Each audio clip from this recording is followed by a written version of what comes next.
I want to start today's video with a little bit of an apology. I think probably those who have been watching my recent videos have noticed that I've been a little bit on the robotic slash reading from a script sort of a perspective. And I have to tell you that life is kind of busy for me at the moment, and that's why things have been that way. All of the thoughts have been my own. So it's not like I've been reading anything that I had anybody else write for me, or that I took from any other source. I'm not telling you that I don't get my information from places and therefore, as a result, won't give you stuff that you'll hear or see other places, just that I process it before it comes to you. And I think any good person talking should be doing something like that. I also want to say that I know that my COVID-19 videos tend to be some of the least popular videos I do, but the thing is I still feel the need to cover what I'm doing with the stuff that I do on COVID-19. It's important to me, and I bring it to you because it's important to me. That said, hello, welcome to the Daily Summation from Kurt's Religion and Politics. I'm your host. I'm Kurt. Today is, as I say, Monday, the 10th of February of 2021. I keep thinking I've told you that before. It's actually something I put at the end of my video, but record before it so that I have it out there. But it is the 10th of February 2021, and it's not Monday. It is Wednesday today. Excuse me. Wednesday, the 10th of February of 2021.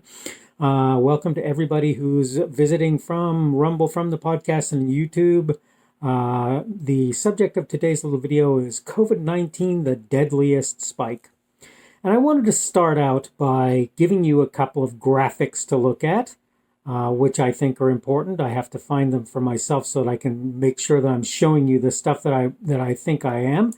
The first of these graphics is with regard to what one you could term the current spike. Excuse the reflection in my glasses.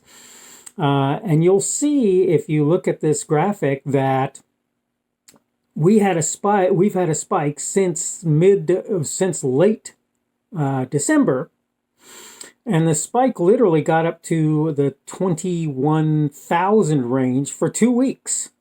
Okay, and the weeks around them are 20 and 18,000, and the lowest of the high part of the spike, 17,802 on 12/5, is actually, I think, just slightly lower. No, it's actually slightly higher than you're going to see in this next graphic that I'm going to put up, which is showing the high spike to this point. And it is, you can see that the high spike on it is 17,104, right? That was the height of the spike in the middle, not even the middle, nearing the end, sort of in the middle, you can argue, of the Trump presidency. But my point in all of this is, okay, if you look at the time frame for the numbers on that first slide, let me put it back up again so that we can look at that again, and you'll see that the worst part of the spike happened 12/26. Now, I don't know who you think you're going to blame for that. Okay, I don't know who you think you're going to blame for that. My answer is I don't blame any president for that. I don't care if it's Biden or Trump. If I did what other people do, I would say since Biden had more or less been elected by that point, it's Biden's fault. But here's the thing that I want to kind of bring out. Not only is it not Biden's fault, Joe Biden's fault, what happened, not only is it not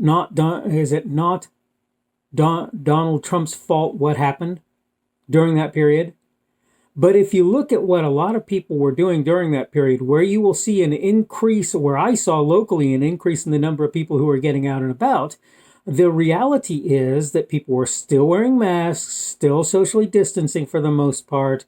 And really, when I actually went into places to do things of various kinds, I didn't see so many people. Now, I will admit that a couple of my local restaurants I've noticed have opened up where people are actually going into the restaurants again. But the truth is, all of this being said, there's one thing that I want to bring out that I don't think people are missing it, but I don't think it gets said enough. Okay? And that one thing is this. We've been in masks for basically a year. Just under, right around a year. We've been in masks. We've been walking around in masks. Yet when people either take their masks off, get close together, get into close quarters with one another, or whatever it happens to be, or don't even necessarily, suddenly we see these massive spikes in coronavirus cases. So you start to ask yourself this question: what exactly are masks doing? What is social distancing doing? What is locking down doing? And I've said this before, and I'm going to say it again. It's forestalling the inevitable. It's postponing the inevitable. You're not stopping COVID-19 by locking people away, by putting them behind masks, one or multiple, or by telling them to stay 6 feet apart. You're not stopping it. And I'm here to tell you something. You can do what you want when it comes to a vaccine. I'm not getting it. Not unless I have to. If I find myself in a position where it threatens my job or whatever for me not to get the vaccine, I'll consider doing it. If I have to get it for my son, for him to be able to do normal classroom, I'll consider doing it for him. But I'm here to tell you, I'm not going to do it for him, and I'm not going to do it for me any more than I do the flu shot. Now, a lot of people would call me silly or crazy or whatever for not doing a flu shot. I just don't see the sense in it. You've got to have a percentage, in my opinion, of the population that actually gets stuff and continues to create antibodies to fight it. And I'll just tell you, up to now, I've seen absolutely no case when anything laid me down for more than about half a day, and that, as it happens, was West Nile virus. Okay? So, obviously I'm getting older, and obviously my health is not getting better as I'm getting older. Honestly, I'm actually doing pretty well. My health is not horribly bad at this point. That being said, I'm not getting healthier and I'm not getting younger. So I start to creep into the parts of the demographic where I'm more at risk for not just getting COVID-19. Well, I'm probably not more at risk for getting it. I don't know how that all works. I have to do some research on that. But I certainly am at more risk for greater concern.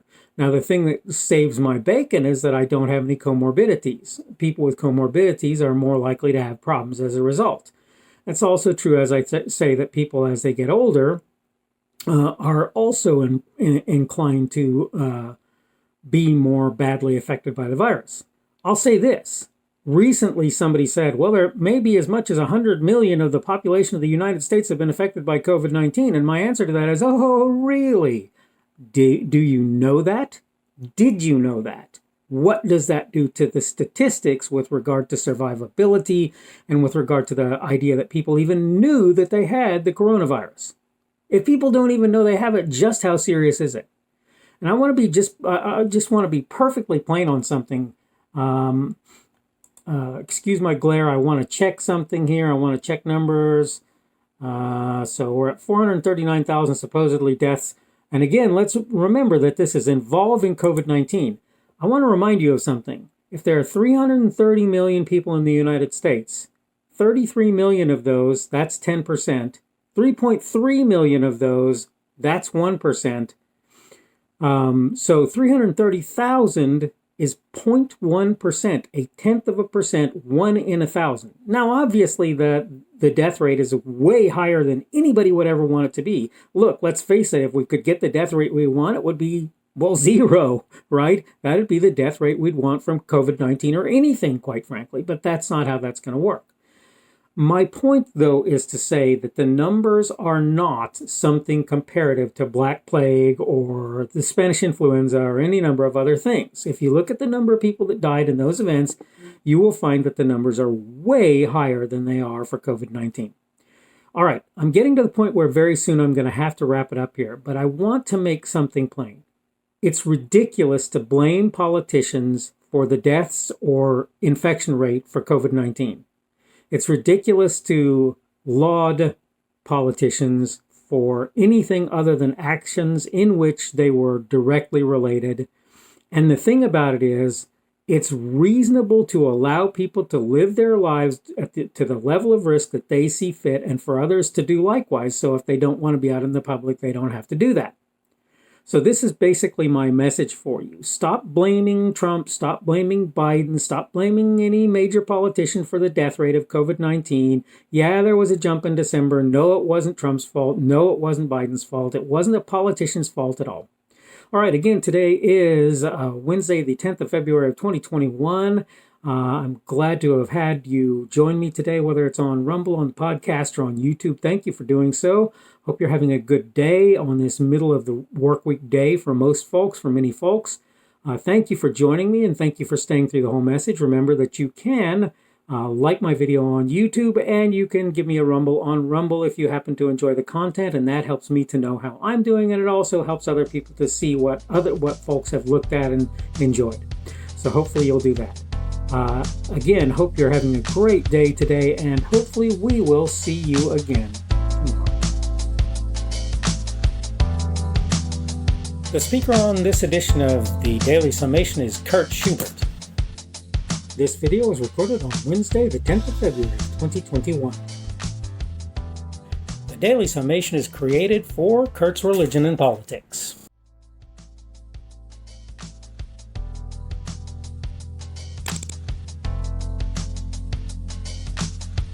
Thanks for watching this edition of the Daily Summation from Kurt's Religion and Politics. I hope you found it entertaining or instructional, or maybe both. If you want to see more from me, you can go to blogs.kpschubert.com. That's blogs.kpschubert.com. I am on Twitter, Parler, and Minds.com. My handle on each of those is @kpschubert. That's @kpschubert. I have a Rumble and a YouTube channel. They are the Kurt's Religion and Politics channels on Rumble and YouTube. I have a Facebook page. The Facebook page is Kurt's Religion and Politics as well. I am on Patreon. If you want to support me, that's one of the better places you can do that, and you will find me at Kurt's Religion and Politics on Patreon. I have a podcast. The podcast is podcasts with an S .kpschubert.com. That's podcasts.kpschubert.com. I think you should be able to find me with relative ease on Apple Podcasts, Google Podcasts, and Spotify as well. The best way I find to do that is to look for Kurt's Religion and Politics. You can try to use the Daily Summation. I find that it doesn't work as well as a general rule, but you can always try that. I'm glad to have you aboard today, and hopefully we will see you again tomorrow.